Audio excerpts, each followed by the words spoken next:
What is up, grappling fans? It is your friendly neighborhood BJJ podcast, Rafa Spars, coming to you on a lovely, I think this is Tuesday. It's hard to tell in the pandemic, honestly. We're still in it, but we're still enjoying you guys. Thank you so much for tuning in. We got a great show for you, but we'll get to our guests in a second. First and foremost, if you guys like good fashion or good apparel, or sometimes you just run out of stuff to wear for grappling because, I don't know, laundry sucks and you just forgot, why not buy some new gear? And if you're going to buy new gear, go on over to our friends over at nogibjjgear.com, who are now known as xmarshall.com. Use the promo code GrapplingHour15. You're going to save 15% off of whatever you put in your cart. Plus, you can give some love to our friends over at Manscaped. Yes, they sponsor us. Don't know why. But if you use the promo code VerbalTap, you'll take 20% off. See how much we're looking out for you guys? Every time we get a new sponsor, we go, not good enough. 5% more. By this time, somewhere in the near future, they'll be giving away shit for free. Probably not. But we're going to keep trying until they do. And finally, give some love to our friends over at Dodgy Collective. I don't have a promo code for them. They're a local business, so shut the fuck up and go support them. Anyway, our guests today, they're favorites of the show. They came to us during the pandemic. They were actually telling us the struggle and the love of opening up a gym during the pandemic. They've been killing it out that way. But we're super excited because they're coming back today to talk about their new thing that they're doing. And they've been doing it for a little bit, and maybe you've seen it. Maybe you have questions. Maybe you want to know more about it. And if you don't, quite frankly, I don't care. You're going to hear more about it anyway. Anyway, I want to go ahead and get you guys to say hello to our friends. One, John Calestine and Chris Pagliuca. How are you guys doing, gents? It is a pleasure to see you both again. I think you guys are on the mute, so give me 1 second here. Bam, my apologies. How are you guys doing? I think you're back. All right, we're good now? All right. Yeah. Perfect. All right, good. Corona. Apologies on that. Gents, how have you been? What have you been up to? Same stuff, just jiu-jitsu, teaching jiu-jitsu, and now making more jiu-jitsu videos, making jiu-jitsu content. Pretty much nothing else because there's still coronavirus. There is. And I'm going to ask you a lot about the website and what you guys have been doing and how you've been doing it because I've seen a lot of my friends kind of getting really excited about it. I even saw our mutual friend, Footlock Fire, did he help out on the design of one of the things or something? Yeah, so he actually, when he saw that I was doing it and stuff like that, he actually reached out and offered to pretty much make like a bunch of posters and do like a whole promotional thing for me, which I really appreciated that because he didn't have to go that far into it and stuff like that, and even subscribed to the Patreon and really went all out making me posters and made sure to get it to other Instagrams and to spread the platform to other platforms and to just really help me reach a lot of people. I was really appreciative of that. That was really helpful. That's pretty great. And I enjoy his content a lot. He's always been very good to the community. Yeah. And I just remembered seeing it and saying like, oh, that's really dope. I didn't know you guys were collaborating, but I love it when good people come together. So, gents, obviously I know it's snowing. So thank you for doing this. I'm sorry that you had to brave the weather to come together. No. You were actually planning to do it apart, but then you came together. Yeah. I took on some extra help from the neighborhood children, and they helped me dig my car out, and then I was able to make my way here. I like that you refer to them as the neighborhood children. It's just like a group of kids. It's like, we're a gang, and it's like, oh no, we're afraid of them. Nah, we help people. That's our gang. Yeah. They were like, I was telling you before, they were literally just playing with the snowblower in the street for some reason, and they just saw me, and I just saw a group of children running at me while I was digging my car out. They're just running at me with shovels. I was expecting, but they just came over and offered to help me out and help me dig my car out, which is helpful. Well, that's very, very sweet. Chris, how are things going for you, sir? I know the gym has been, crazy to do. It's one thing to go through coronavirus, but then you got to tell people like snow. Yeah. So, I mean, basically, luckily I didn't have to dig my car out yet. And John came here and I didn't really have to do anything. I could be pretty lazy about it. The gym's good. We're just trying to get people in. It's still a little difficult sometimes with the coronavirus stuff and a little bit of restrictions, but, yeah, the gym's cool. Teaching classes, doing what we can at the time being, just making the best of it. And then we started the Patreon like a month ago. The reason I'm here is just because I basically run the Patreon for John, and I uki for the Patreon. I do all the dummy stuff, and then I run the actual website and post everything and do all that good stuff. And I just use my face and good looks on the screen. And that's really it. Then you truly know what it's like to be talent in industry terms, because there are a lot of times when people deal with me and they'll help me do commentary and they'll ask me for production help. And I was like, whoa, you hired Raph the host. You didn't hire Raph the producer. Raph the host is just show me where to look beautiful and I will give you my presents. Raph the producer's very angry and make sure that people are on time. So two very different entities as human beings. But I would tell you this, though. That is pretty good. We caught up with you a little bit during the coronavirus. And again, it is difficult to go ahead and make a gym happen at that time. But I'm interested in hearing, you have had people come who maybe didn't get a whole bunch of training. Do you have stories of people who have come who maybe were excited to get to train? Like, what was the temperament from your students for them having to take a break for a little bit on their own? I mean, most of them, when they came in, they were really surprised and excited that there was actually some jiu-jitsu going on. Because some of them came from gyms that, like, small gyms that closed down, or from like a major gym that just wasn't open at the time. And a lot of them were just like relieved to have something to do, because right now there's really nothing to do. Jiu-jitsu like pretty much became something that a lot of them just come to do because there's literally nothing else to do besides work from home, a lot of them. So like they sit at home all day long.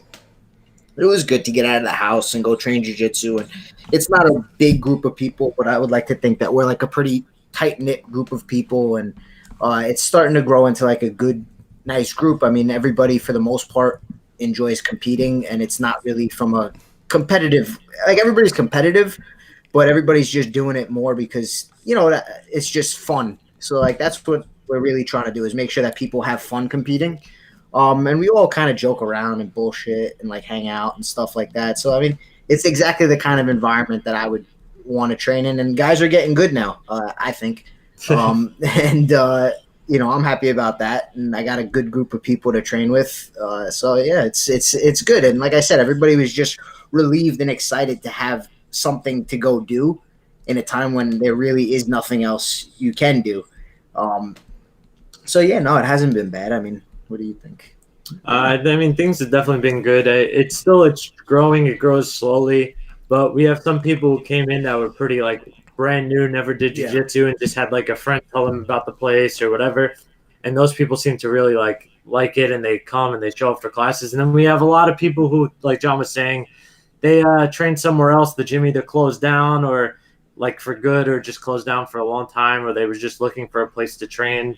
Some people really just want to like be active and be able to do jiu-jitsu while this is going on. People who got tired of sitting home, just like we did. We kind of got tired after a few months of like sitting home doing nothing. We wound up training in John's garage over the summer before we can actually go to the gym, and it was just us. And then we had people come in that just really wanted to train and were in the same place as we were, that they hadn't trained in 6 months, but now they had a place to come, and a lot of them stuck around. They really enjoy it. Some of them got a lot better in the short period of time.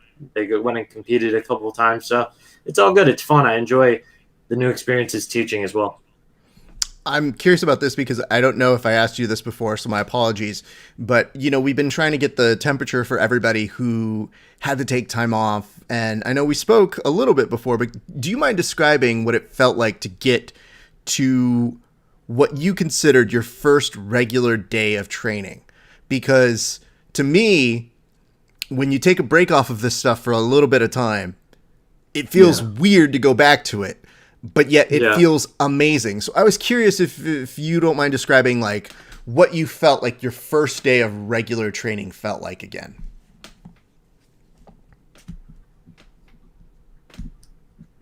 Back at the gym, just us training together in the garage. Yeah. I would say probably back at the gym, if that's what you consider like your normal-ish training. I mean, for me, the first normal training session I had was I went to train with Jason Rao and Nick Ronan after only doing like some training with Chris in the garage. And that's what I would say was my first like full on normal training session, where I died after about 3 minutes into the first round, and then got on the scale like 10 minutes later, and I had put on like 15 pounds because I hadn't really been doing anything. For me, the training before I was training with Chris for a couple weeks in the garage, I bought a dummy. I bought some puzzle mats from a sporting goods store, and I set up a TV in the garage, a lawn chair, and I would just literally hang out in the garage of my grandmother's house because I didn't want to go in the house, and there was no place else to go. So I would just go to the garage, and I had like weights, and I was just like lifting weights and eating food and like drinking stuff out of the refrigerator in the garage and drilling on a dummy. And then eventually trained with Chris. And then my first training session was with, like I said, Jason and Nick, and I was exhausted. And I've never felt exhausted like that because that was the first time in almost 10 years that I haven't, consistently trained with multiple people, So it was exhausting. It was definitely, it was different. It was like my first time training again ever. Like physically, that's what it felt like. How about you, Chris? So I mentioned this before when John and I were training in the garage, like a week or two into it, he popped my knee really bad. So I had to take a lot of time off, and I competition roles, and it felt pretty back to normal. I mean, I got tired really easily just because I wasn't in like rolling shape, but I wasn't too concerned just because it had been like probably like 5 months since the like lockdowns all started, so I wasn't like super concerned, but it was definitely exhausting. And but yeah, in that time being, I wound up getting a bunch of injuries, coming back, and just it was a pain in the ass. But I mean, pretty back to normal, just really tiring, and definitely put on a few pounds as well. So is your knee okay now? For the most part, we actually have one of our students is a PT, and I wound up hurting my neck too, so he helped out with that and my knee. I got an MRI and stuff. My neck's was messed up for a few years, and then I didn't do the neck. No, he didn't do the neck, but it's been messed up for a few years, and then I wound up really hurting it in training one day again. So I got an MRI on my neck and my knee. My knee was actually, I have arthritis, bursitis, and my kneecap was slightly dislocated. And my neck, I also had arthritis, and I had a bone spur in like hitting one of the nerves of my neck. So I had to do a lot of PT for like 2 months and not really train too much. I will say the arthritis and the bursitis had nothing to do with me. No, you just dislocation of the knee, maybe, but the other stuff had nothing to do with me. This is pretty important to note because I think the last time we did talk about this, I was a little worried if the interview was going to go astray, and I had to kind of go with a little bit of kid gloves to make sure I wasn't going to get a divorce happen on my show. Yeah, no. But the bursitis and arthritis wasn't. It was probably just over time and training. Who knows? The dislocation might have not been my fault. I mean, my knee popped, so I'm pretty sure it was, but we'll pretend. Either way, we moved past it. That's the important thing. I would like to point this out, though. Oh, good. I would like to point this out, though. I do think that the fact that you guys have had students that I'm sure you've been able to help, it's been very good for their mental health, I'm sure, to get out there and train. So thank you, guys. It's good to see you were able to support those folks. So where in this timeline, then, do you guys say, okay, let's be smart. Let's start looking at the trends. And the trends are digital, because some people who are great instructors or great practitioners in jiu-jitsu, they don't make a ton of money. So when you start thinking of different ways to diversify, if you don't do it now, you're going to be behind in 5 years when most people have a digital presence. So when did you guys finally decide that you wanted to bring a digital presence for the both of you? We've actually been thinking about this for over a year. I'm not sure if you're familiar, but Chris Gethard was actually the one who came up with this idea for John over a year ago.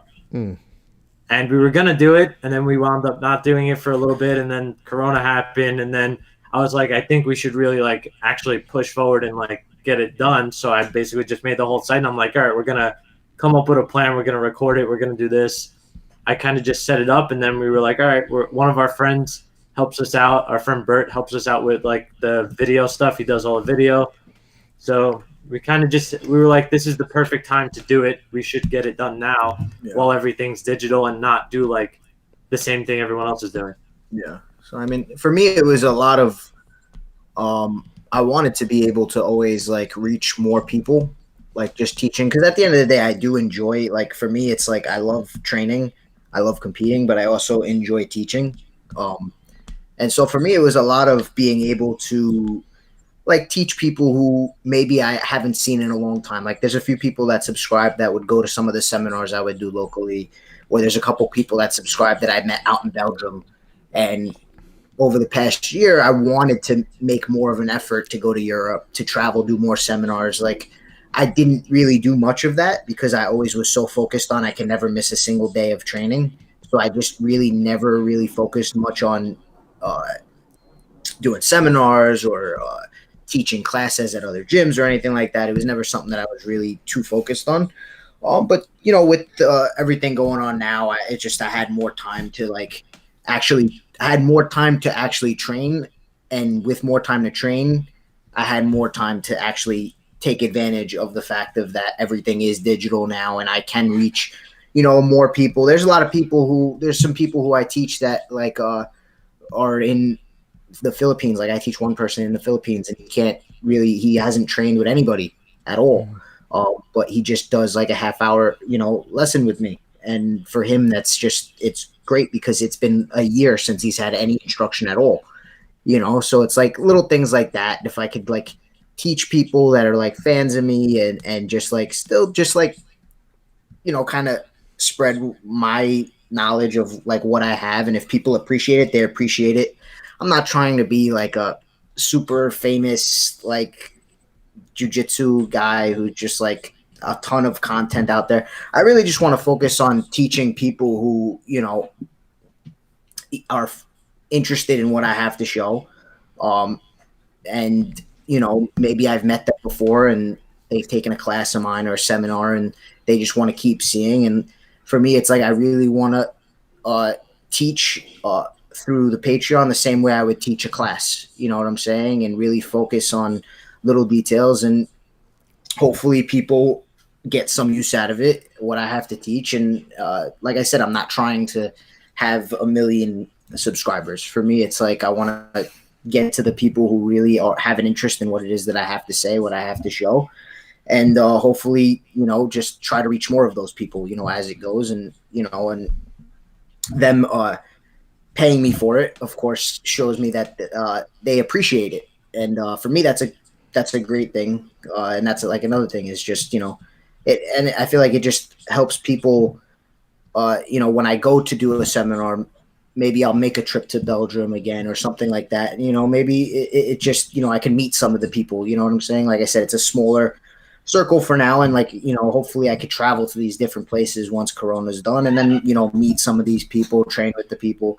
When I went to Belgium, I literally would have lines of people in this giant gymnasium waiting to train with me. And like, that was actually really cool. Like there were people like waiting to train with me. Like, I'm not even kidding. Like a line of people going around this big gymnasium of people just waiting to train with me. Like that made me realize is like, maybe it's all in my head that I feel like nobody appreciates, you know, the work I've put in. You know, there are some people, I might not be on the level of some other people, but you know, I learned, I don't really care. You know, I just want to be able to teach the people who want to learn from me. And then hopefully I could give back to them by helping them get better. And then maybe if we cross paths, train, have a conversation, you know, hang out, you know. That's pretty much why I wanted to start the Patreon, just to get in touch with more people around the world, not just, you know, people who are able to physically come see me every day, you know?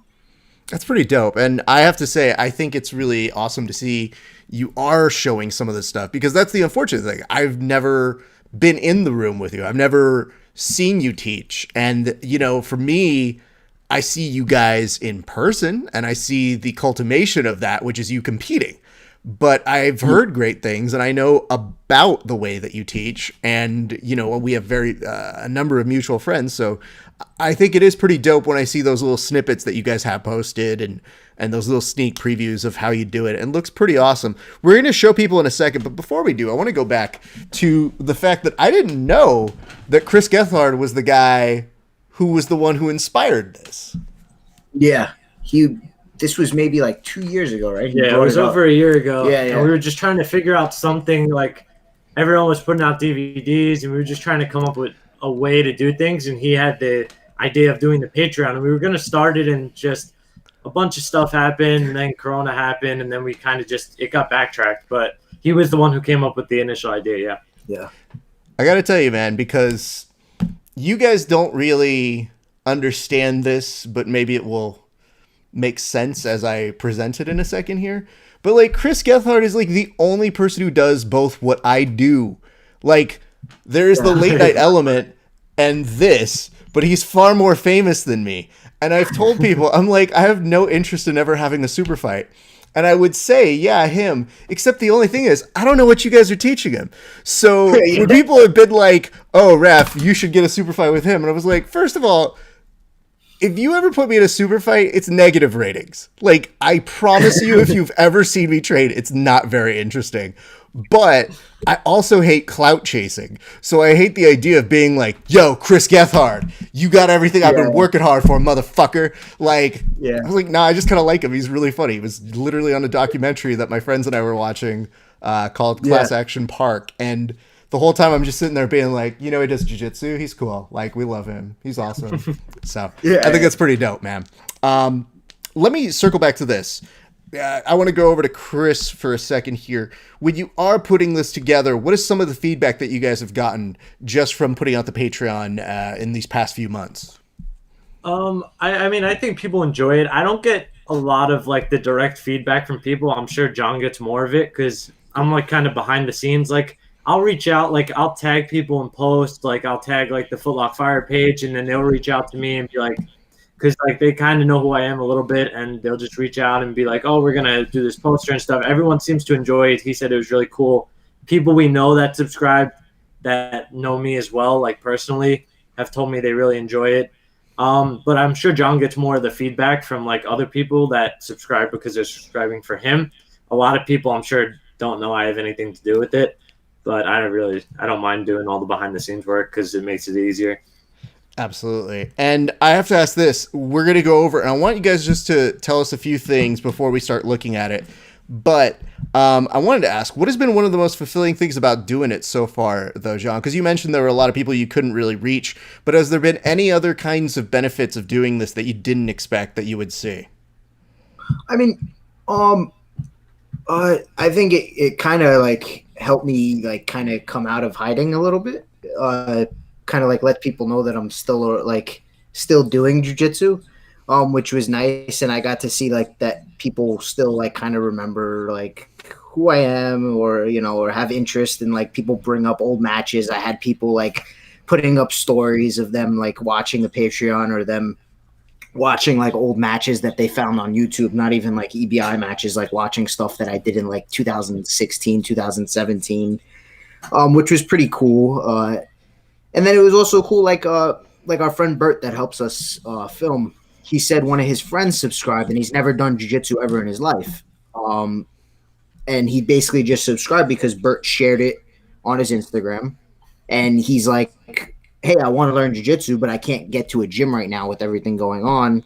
So that was pretty cool that, you know, and the guy, Bert told me like he actually really enjoyed it. And the way I was teaching and explaining things, he felt like he kind of was able to grasp, you know, like what was going on, because I try to make it, when I teach the stuff that I'm teaching, I try to make it where I start off somewhere really basic, where it gives you like a fundamental idea of what it is that we're going to do for the whole entire month. And then from there, grow on it. So, you know, I kind of try to teach the way that I was taught, which is like you start off with like the fundamental idea behind why you're doing something, some fundamental moves. And then from there is where you kind of experiment and expand on it. And one thing I'm like, when I teach, is that I always try to tell people is just because I'm doing something a certain way doesn't mean you have to do it the same way. It's a lot of it's just ideas, stuff that I do, stuff that works for me. I can show you somebody something and maybe they can't do it how I would do it. Not because I'm better than them or anything. Because he's a tiny person. Yeah, I'm built differently from a lot of people. And that's something that I learned when I spent a lot of time training with Eddie, is that he is very scientific with stuff. but I would have to break down how he would teach me into why is he doing these certain things. There's a reason why he's putting his foot there, his hand there. Why is he doing this? And then from there, it's kind of like I could see what he's doing. I can try it that way. But the way he was built, the way his leg dexterity or whatever it is, the way his brain works, maybe sometimes I wasn't able to mimic exactly what he's doing. But he would give me the fundamental idea behind why it is that he's doing it. So then from there, I can take that and grow from there, which is kind of the approach that I'm really, really focusing in on when I'm teaching through a Patreon, because I can't physically be there to show anybody anything. Right. You know, like people that come to class and have the Patreon as well, and then from there they want to ask a question based on what I've shown is different. But if I'm not able to physically be there to correct you, if I really go in depth into explaining why I'm doing something, then I feel like that's how I always learn better, and I feel like maybe I can help teach people better that way. And that was probably one of the best things that I heard, was the person who never done jiu-jitsu before was able to kind of grasp what it was that I was showing, even though it was the first month was like a very advanced idea, but I started off somewhere very basic with a bunch of basic concepts and then went into the more advanced movements where he kind of was able to grasp what it is that I was showing just based on how I was explaining it. So that was like important to me, because I try to make sure that that's how I always teach. So to hear feedback from somebody that has no idea what jiu-jitsu is, to say that like they were able to pick up what it was that I was showing, just because of how I was explaining it, like to me, that's more important than having a bunch of cool movements. You know, that's just for me personally. Yeah. And I got to say, because to me, it's very fun to explain to people like, yeah, we do these shows, but you know what I miss? Live audiences. So it's hard for people who do hosting or who do comedy to get a real sense of timing. So I've seen so many comedians do Zoom shows who have either reached out to me or have said like, how do you do this? And I was like, this is my bag. This is what I know to do. I go, it's just, instead of waiting for a crowd reaction or building it in where, you know, this part's going to kill, you almost have to create a different sense of rhythm that builds it in, but doesn't become dependent on it, where it's almost like it's just a different rhythm. So that's why whenever I see people teaching digitally, I go, you know, there's never obviously the 1, 2, 3 clap. There's never obviously the moment of like, do you guys get this? Because you're essentially talking to yourself, but at the same point, you want it to feel like you're at a gym, and it's got to be so good to tell that guy, listen, if you like this, just wait till you get to the gym. Like, understand this is going to give you what you need that will put you so much further than other people. So I love those building blocks. I do want to, before, again, we're going to go to the page, but we did get 2 comments here. And normally I don't bring in stupid comments, but these are so stupid that they're amazing. This one just says, use steroids. So I don't know exactly which one of us is on steroids in this scenario here, but I want to be like, if USADA was watching this conversation at all, they would go, pass. No, we're good. So, number one. But the second comment is also equally ambiguous, where it says, why you laugh at left. So I don't know if they mean me because I'm on the left. Why am I laughing at anything? The answer is probably active listening.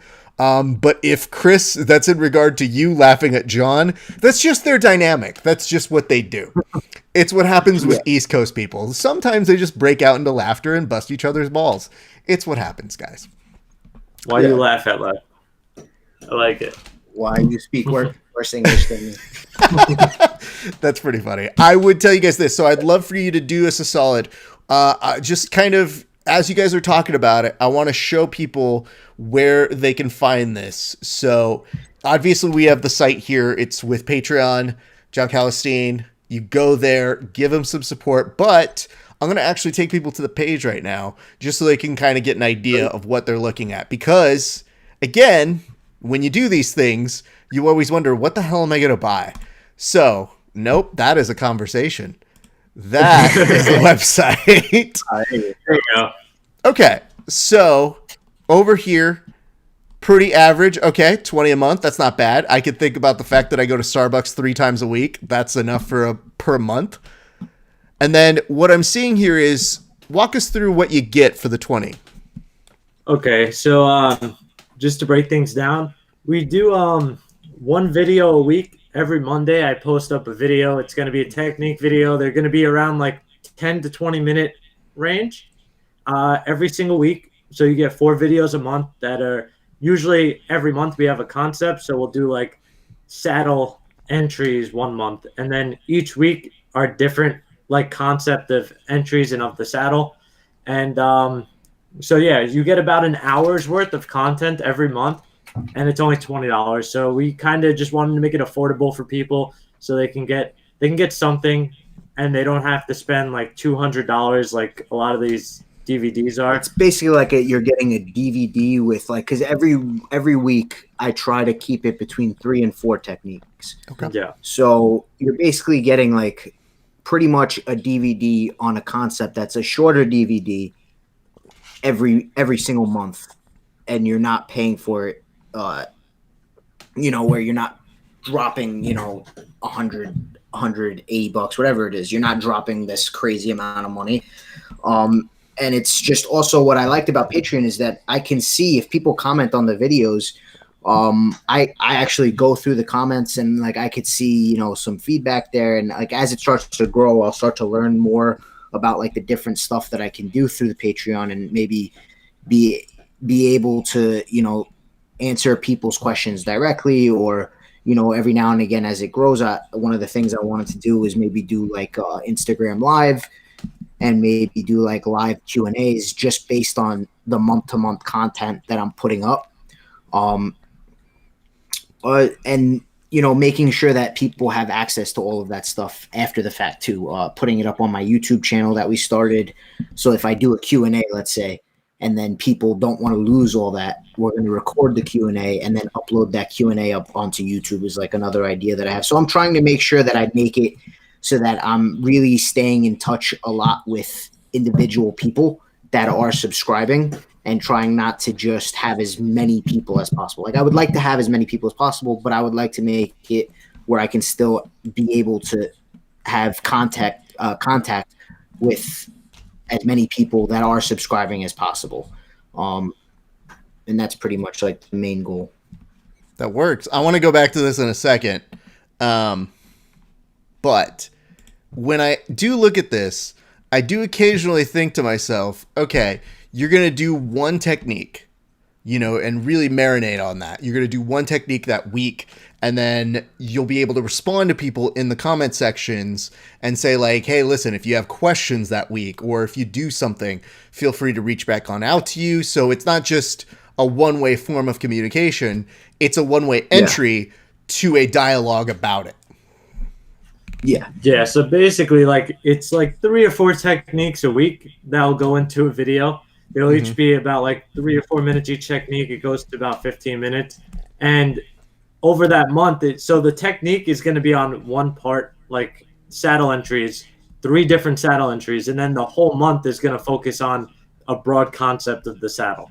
So that's kind of how we're breaking it down to make it easy for people to understand. Yeah, so it would be like finishing from the position, breaking mechanics. Like that was the first month we did, was a lot of focus on leg positioning, breaking mechanics, some entries, stuff like that. Yeah. And then, I would like to just like keep it to that, where it's like, every month is a different topic, and give enough content that people have enough stuff to drill as if they were going to a class every single week. Giving them enough content that it would try to be as close to going to a class 5 days a week, or however much people go to class, without overloading them with, 10 different techniques, and then maybe they only grasp like 1 or 2, as opposed to that, trying to make sure that it's within a reasonable amount, and then people have stuff, they could always go back to it after the fact. So it's not like going to class and then you have to ask a friend who actually really paid attention. You can always go back to it, because once you're signed up, you have full access to everything that's archived within the Patreon. That makes sense. As we go back to this, I'm going to scroll down just a little bit here about you. Very nice. And it says, by becoming a Patreon, instantly lock access to these videos, and you've already posted 5 times within a month. But I can't. When I go to oh shit, it takes me somewhere. No, I don't want to become a member right now. Like, I'm on a show. The last thing I need to do is fill out the paperwork. All right, so that's what it says here. It says recently reverse De La Eva inversions to knee counter slice passing using laces from the saddle to expose the heel, just like you were saying. This is pretty cool, man. This is great to see that this is kind of the positioning that you're working from here. And it sounds like when most people get very much into the idea of, I want to learn leg locks, they want to just learn the move. They don't necessarily want to learn the mechanics to it. And I always feel like that's backwards. But it seems like here you're saying, like, all right, guys, since you can't stay training all the time during the week, why not do the parts that make it so that when you do go back to rolling, or you do have multiple partners, you're going to be right in the realm of having the good foundation and fundamentals you need. Yeah. And another thing is, like, I'm going to show a lot of other parts of my game that I haven't been able to show in competition. So I'm going to touch on a lot of different stuff. And like one of the things that I do when I teach class is I tend to not just show things just because it's just like a random thing just to show. I kind of like to keep people on the same, if I'm teaching, I like to keep them on the same kind of like wavelength as me. Is like, if I'm working specific stuff, I'm going to show you all the stuff that I'm working on. And I'm never afraid to make revisions in what it is that I show. So I could be working on something, and like there's a certain type of guard passing that I've been working on. And I was playing with putting my hand one place, and I almost got triangled twice by rolling with one person. But I was showing it, doing it this way to everybody. But then I went back and revised it. So I'm never afraid to I like to teach people in real time as I'm experimenting with stuff.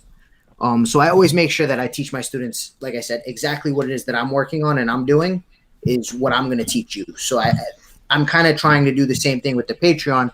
Is once I get a good foundation of things that I do in my game, like the leg locks, the reverse Telehiva game, just the guard game in general. Once I give like a good idea, then from there I could start when I start expanding on different stuff, like going back to, I'm going to always go back to certain things, and it's probably going to see a revised version of the same thing because maybe there's something else that I'm doing now. So it's never going to be it's just one way of doing anything with me. I change the way I do things every day. So I might teach somebody how to do something one way, and then they see me doing it a different way the week after. It's not that I'm hiding from you the real way to do it. It's that I literally messed up while training with somebody and they did something to counter what I'm doing, and then I go back and fix it. And then from there, if people ask me, I'll teach them the new way how to do it. And that's kind of like my approach to never feel like I'm always just doing the same stuff, and that's how I kind of tend to teach classes and teach my students. And that's kind of the approach once I get a foundation on the Patreon is how I'm going to approach when I'm teaching stuff. Sometimes we'll go back to a topic and it'll be the same stuff, but revised versions of it. And I feel like that kind of helps people as well learn a little bit faster, because that's how I also learned training with a psychopath like Eddie for almost 10 years.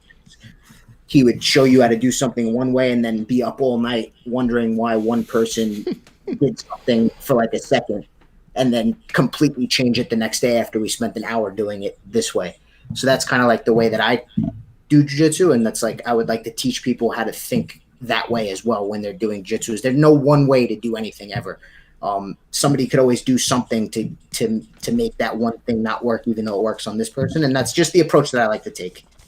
That's cool. I like it. It's it's akin to having an interactive DVD. I know you made the metaphor of saying you get an instructional, but just imagine if your instructional stopped and goes, "Hey, dummy, you're doing it wrong," and you'd be like, "Wait, hold on, wait." Yeah. Is the instructional talking to me now? The instructional now becomes that ability to say, "Listen, I got some more information, and I'm going to tell you that information because it won't necessarily negate what I was teaching you. It's just saying, here's some additional stuff that's in that same line of concepts. And full disclosure, here's what I found when I was doing it." So I think that's a very honest approach to keeping in that. We did just get a note here from one Joey Gambardella, who says powerful John Calestine. What's up, Joe? Joey, we're probably going to do this new segment on the show where we highlight just things that are happening within the community. And I want to do it almost like you would see it, like a little snippet on SportsCenter. But I saw that he had a student who challenged him to, if he can tap him once before he gets tapped 100 times, that's the bet that they're doing. And I just thought about it and I go, why aren't more people talking about that? That sounds really funny. Like, that sounds like some dumb shit I would do to the people who I have no business beating. So I'm pretty sure at a future point we'll follow up with Joey and see how that is going. But I've already seen some very funny things to that. I guess what I'm going to ask here, Chris, to you is, I'm going to put you guys back on the screen because we're starting to circle third base here. John's made some very, very solid appeals to why we should get this. But I want you guys to go full QVC right now. I want you guys to go full home shopping network and tell me why the fuck I need to buy this. Because everybody's got tight amounts of money. It is hard to go ahead and get rid of it sometimes. But that doesn't mean you're not putting out a good product. But if you can convince me, aka the public, aka the people watching this, why they should buy it, you might just get a few more Patreons. So what I'm going to ask you to do as I go over here, and John, feel free to go ahead and chide him if he's not doing a good enough job, but I need you to sell us on why we should subscribe to this Patreon, and go. Okay, so aside from the fact John's good at breaking things down the way he was discussing, if people don't know, like, John is probably one of the top at least 5 leg lockers in the world, so if you do want to learn leg lock stuff, it's going to be in there. I don't think John's ever had his guard passed in competition, so if you want to learn how to have a good guard, that's going to be in there. You should probably, I mean, I've been passed plenty of times. I've never seen John passed in competition. John has probably 95% of his finishes are by leg lock, so those things are in there. And I mean, people don't know based on competition stuff, but if you've ever been in the room with John, they can attest that, like, you're going to get your guard passed. You're going to get your back taken. Like, people don't know that. And if you learn this stuff, if you go in there and watch some of these videos that are going to be in there, you're probably going to pick up a lot that you're going to be able to use in training. I've learned most of my jiu-jitsu from John and probably Eddie were the 2 biggest, like, influences on my jiu-jitsu. And I went from being, like, really, like, pretty terrible to having vast improvements in my training just from learning from mostly John over these last few years and previously Eddie. So if it could help me, if it could help all the students we have in the room, I'm sure you guys will be able to pick stuff up. And it's very easy when you go in there and you watch these videos, and even if you see some of the clips we put up, it's very easy to understand why John's doing these things. He does a good job of explaining why he's doing it and breaking things down very seamlessly. John, I'm going to ask you, John, was that good? Are you good with that? Do you feel like he sold it? I feel like he sold it, but now let me take my approach to this. I give myself a B minus. B minus. Now let me take my approach to this. I know all of you have heard of OnlyFans. Well, as my friend Bert says, this is only John. And yeah, he's doing a worse job. I feel like this is going to, like, a whole different territory. Hold on. And the more that I feel people are really appreciating this, maybe some people, you know, maybe out of nowhere, all of a sudden, maybe the rash guard comes off, and now I'm showing the moves. No one wants to see your hairy nipples, dude. You know, maybe eventually, you know, it's kind of gets closer to like an OnlyFans thing, and eventually I'm showing the techniques within a sunga. So there, you know, there could be little surprises for some of you that feel like it's not exactly, you know, I know some people will drop money on OnlyFans. I feel like we're losing patrons the more. Hold on real quick. I want to make sure that you guys see me X out that I'm not signing up here real quick. Okay, go ahead. But, you know, maybe only John's makes its way to the market eventually at some point. We never know. I think we should steer far. But, you know, there might be some surprises within, you know, as content goes, you know, there are some nice sungas out there. And, fair. Okay. That's my You know, Oh, boy. I already gave you the pitch with the jiu-jitsu, but now I know, you know, the rash guard comes off. Maybe the rash guard, just the sleeves come off first, you know, and then slowly it turns into a crop top. And, you know, from there it just comes completely off, and then I'm just showing the techniques, old 1990 cc style, and then eventually the sunga gets shorter. It starts, you know, about 6-inch seam. How much shorter can a sunga get? Do you know what a sunga is? Yeah, It's like a male thong. How much shorter could it possibly get? My compression shorts work their way to a sunga. So if you were contemplating signing up and you're watching this, remember the compression shorts or shorts will slowly start to shorten from 6 inches to about, from the waist, maybe 1.5 inches. When you're generally in that region, perhaps inches is not the smartest imagery that you want to conjure with, or you're like, it's going to get shorter. It's like, well, not only have you lost people on that other part, I just want to tell you this, John. All of that aside, I'm stoked that you're doing this. I'm very happy that you guys are creating this avenue for yourselves, because I'll be very honest, it is hard to begin something like this. But when you are good to clients and you really are interactive with them and you find a way to make it your thing, you'll be surprised the people who really want to go ahead and subscribe and come in, and the feedback that you'll get.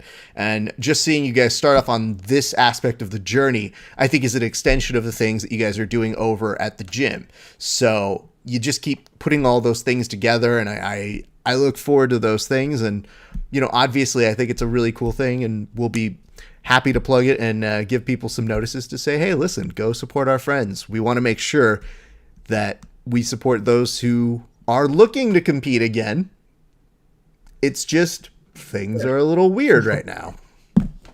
Yeah, There was a few matches maybe thrown out there, a few declines from some ranked guys out there. Oh, are we talking about me competing again? I don't know, but I'm just throwing it out there. It'll happen. I'm gonna guarantee you, people will see me compete again before this spring. There's nothing that I'm putting out there yet, but there will be some stuff going on before spring starts. There's a few new offers from some big promotions, some but ranked some competitors saying no, they do not want to match with John Calestine. That's okay. It's just, you know, More than one. I have to go back and start over, is kind of how I was told. By I have to put people in certain positions where they can't say no. And that's my job to do. And you know, I've never been one to take the approach of, you know, calling people out, because then I know things get no, I know, but things get a lot easier when you tend to take that approach. It's not an approach that I like.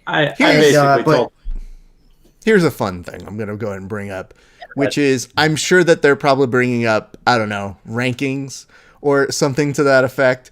And those John things is ranked at 135 on Flow, to be fair. He's ranked 6 at 135, and someone maybe around that same ranking said no. Someone ranked at 145 said no. So, I mean, the ranking's there, technically, if we're speaking. well, I want to make sure that we go to the idea and concept of rankings, because it doesn't just work for the journalists and the people who make them.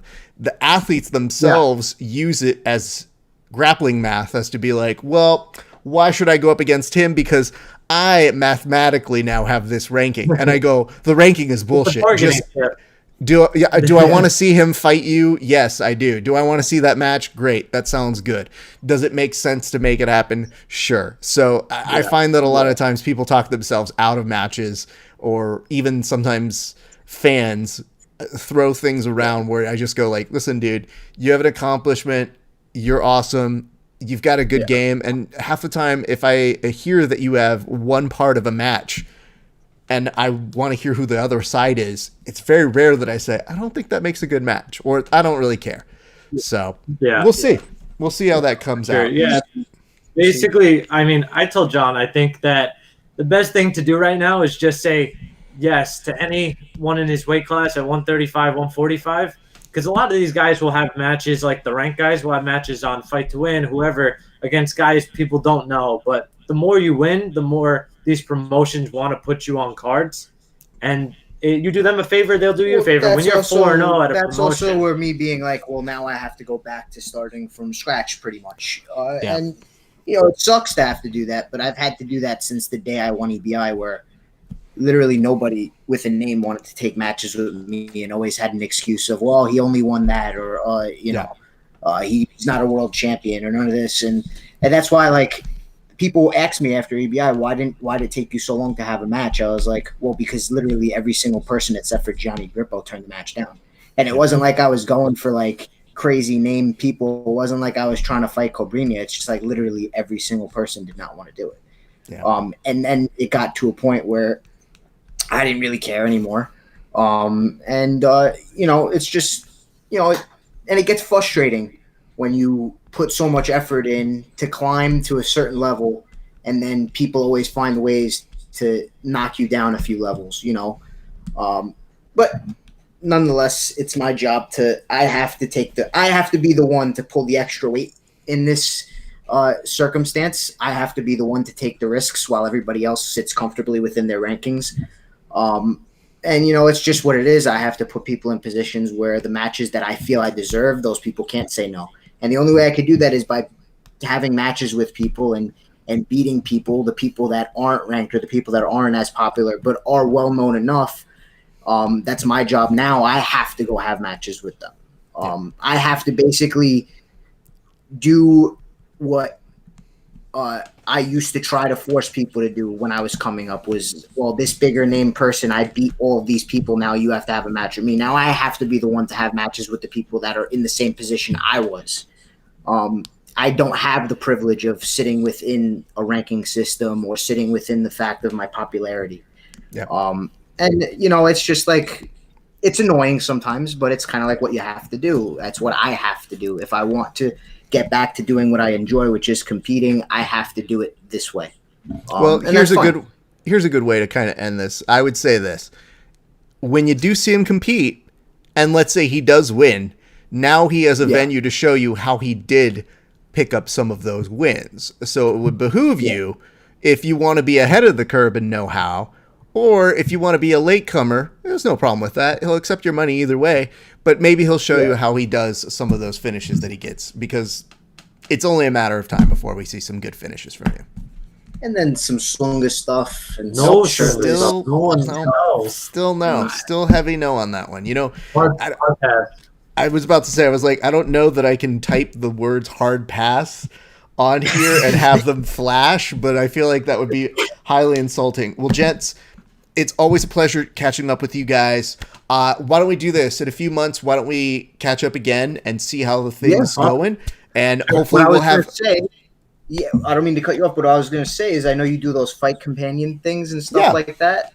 I was going to say, maybe we could do something like that one day. Look fun. Absolutely. I would enjoy that. I am writing you on my list right now. I will send that to producer, me, which Red got it. Gents, I appreciate your time. Thank you so much. We'll catch up with you guys in a little bit. I'm going to close this out, and I'll say bye to you guys off air in a second. Sure. Thank you. All right, guys. All right. My thanks to John and Chris, two wonderful friends of the show. Just to remind you guys, we got a lot of stuff coming up. We still have to do a Verbal Tap episode this week. We will get that on out to you at some point. We've also got a Fight Companion that's coming up this Saturday. We'll do one of those, and that's it, guys. That's going to do it for us here at the Grappling Hour. My name is Rafa Esparza. It's been a great day for grappling. We'll see you back on the mats.